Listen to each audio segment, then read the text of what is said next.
Salim call ফাক্কার খালাকাল জান্নাহ মিন মারজিম মিন নর। ওরা ও আদম হচ্ছে মাটির তৈরি আর আমি হচ্ছে আগুনের তৈরি। আগুন, তাই জন্য আমি মাটিকে সেজদা করব না। বলেন নাউযুবিল্লাহি মিন যালিক।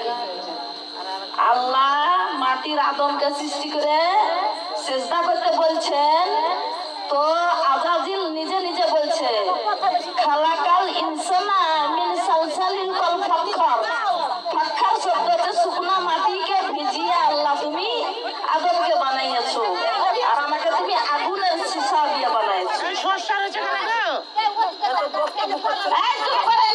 চুপ করেন, আস্তে আস্তে কথা বলেন, এদিকে আওয়াজ আসছে।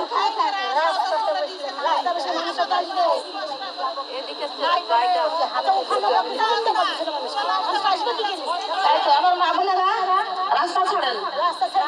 আমার সম্মানিত মা বোনেরা, বেদা সাইয়েদা, আপনারা ইমানদার বলে জান্নাতের বাগানে এসেছেন।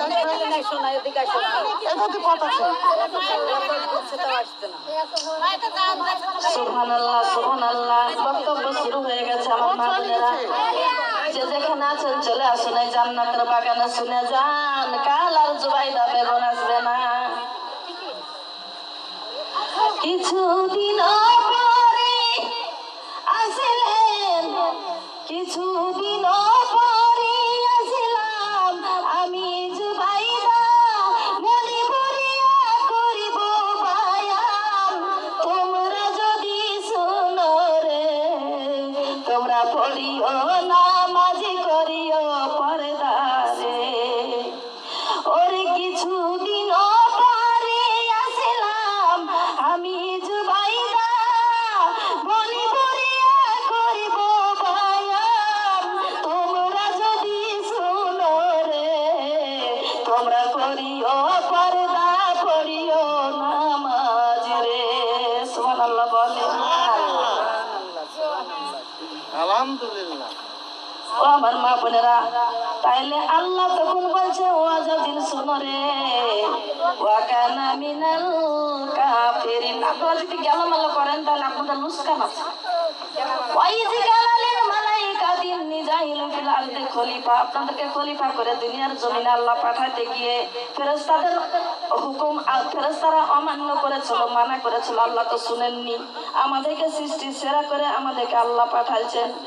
এখানে যদি আমরা জান্নাতের বাগানে জাহান্নামের কথা হবে, জান্নাতের কথা হবে, কবরের কথা হবে, দিনের নবীর কথা হবে, সৃষ্টির কথা হবে, আল্লাহর কথা হবে, সব ভালো ভালো কথাগুলাকে যদি মিস করে দেন, আপনাদের গুনাহ হবে, আমার গুনাহ হবে না।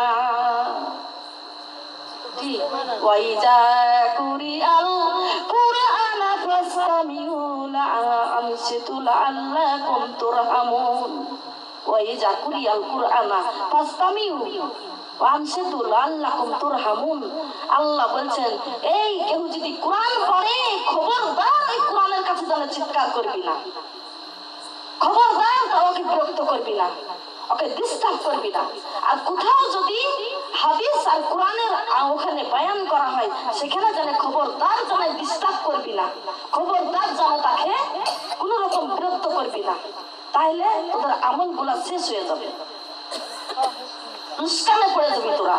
আর যদি মনোযোগ দিয়ে শুনিস, তবে আমি আল্লাহর রহমত নাজিল হবে তোর উপরে। বলেন সুবহানাল্লাহ। আমরা আল্লাহর রহমত চাই না আমরা আল্লাহর মানে দুঃখ চাই, আল্লাহ কষ্ট চাই?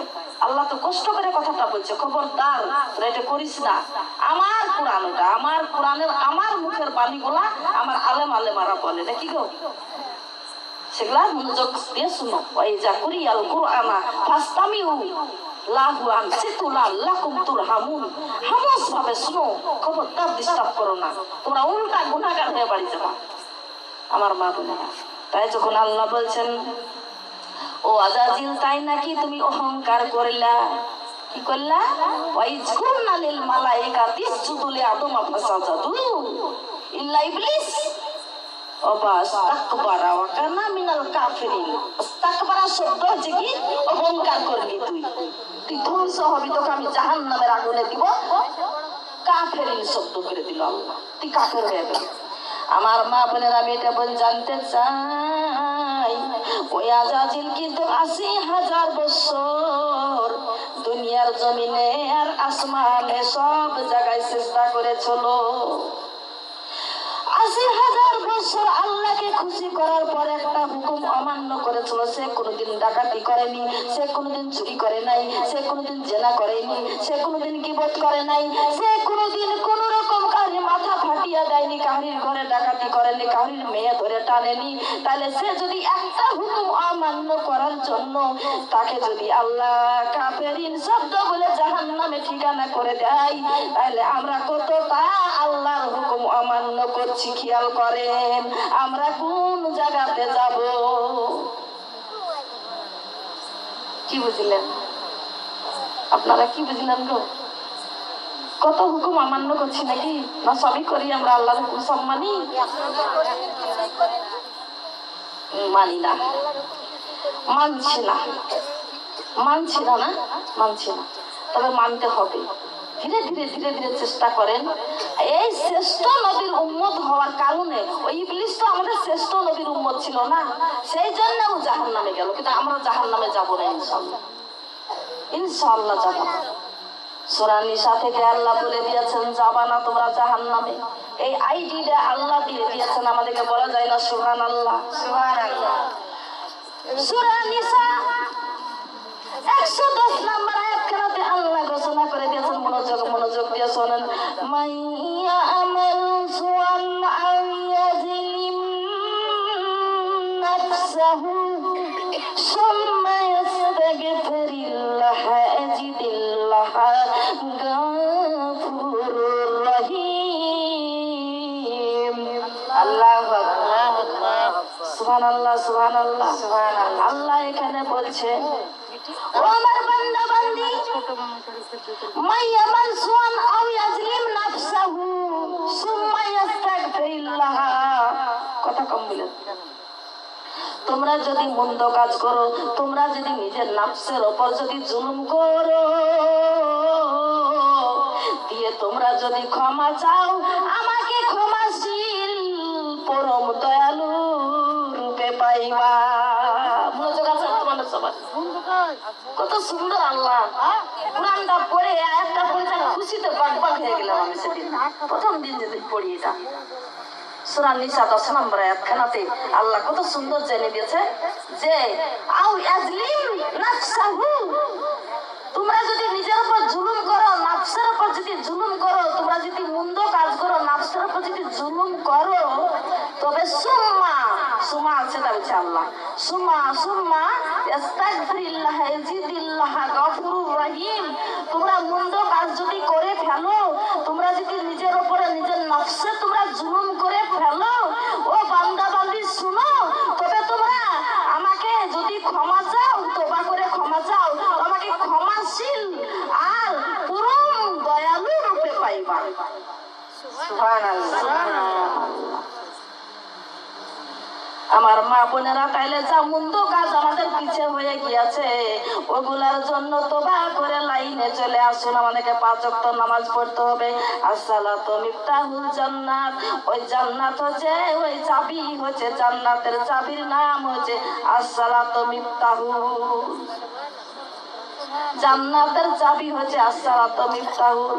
ওই জান্নাতের চাবি যদি আমাদের কাছে না থাকে মা, তাইলে আমরা একটা ন্যাংটা ভিখারি হইয়া আল্লাহর জাহান্নামের আগুনে নিক্ষেপ হতে হবে।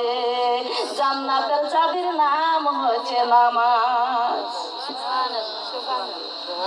নামাজকে বলো না কাজ আছে, কাজ কি বলো আমার নামাজ আছে। নামাজকে বলো না আমার কাজ আছে, কাজকে বলো আমার নামাজ আছে। ও নামাজি বিহীন পরপারে কি জবাবি দিবে তুমি প্রভুর কাছে? প্রভুর হুকুম মানো রে ভাই, তুমি থাকো যেথায়। ফজর গেল ঘুমের ঘরে, জহুর গেল কাজে কাজে, আসর গেল লোকের গীবত করিতে, গেল তোমার মাঝে মাঝে। কি আসল সময় কি বলতে বেশি হয়, রান্না বাড়া তো জন্য সকাল সকাল করে এলে কিংবা রাত্রে করবে। কার কথা কার কথা কার কথা কার কথা।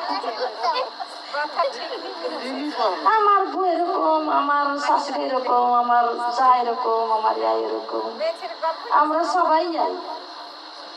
তো যাক, মুখটাকে পবিত্র রাখার চেষ্টা করতে হবে, তোবা বেশি করতে হবে, হয়ে যাই। আর আল্লাহ বলছেন যে আমি তো অসীম দয়ালু। তবে নামাজ ছেড়ে এগুলা করতে থাকলে পরে সবটাই জয়েন্ট। একবার ধরেন, একবার সিমেন্টের উপর বালু পেলে কি হয়, একবার জয়েন্ট হয়ে যাবে। আর যদি নামাজ চালু থাকে তাহলে কিন্তু গুনাহ ধরতে থাকবে। কোথায় বলছেন? হাদিস শরীফ বুখারী।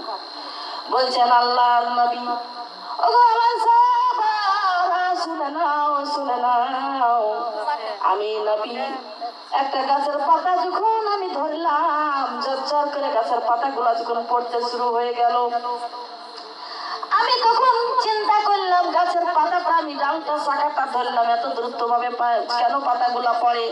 সঙ্গে সঙ্গে জিবরাইল আলাইহিস সালাম আসিয়ে আমাকে বললে, ইয়া রাসূলুল্লাহ, ইয়া হাবিবাল্লাহ, এই গাছের পাতা আল্লাহ কুদরতের আল্লাহই ঝরিয়ে দিয়েছে, আপনাকে একটা নিমুনা জানিয়ে দিবে।